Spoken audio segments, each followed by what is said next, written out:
Proč sem ještě chodíte teda? Pro co všechno tady kupujete? Pro koření, pro datle, pro čaj a pro voříšky. Jaký čaj A kupujete? terapii taky. A pro terapii. Ano.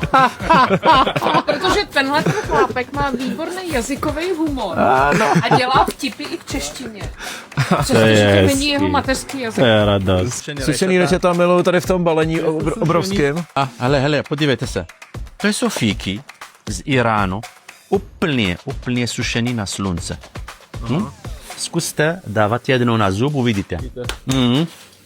To je pravý chuť.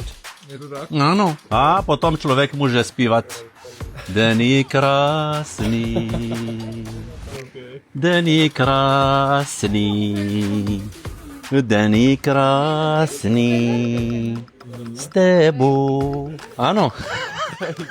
Jdu ochutnat ty datličky. Tohle je úplně jiná chuť než... Já jsem měl spojený datle s tím, že to je vlastně není moc dobrá věc, protože to známe takový ty vysušený. A tohle to je úplně něco jiného. To je jenom tady. No teďka jim jenom datlem. Taky super zákazník. Super zákazník.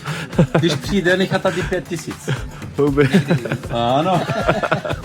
12 kusů datle a živ. Aha. Tak to je dobrá cukrovka. Je to plný vitaminu, minerálu, jako úžasná věc.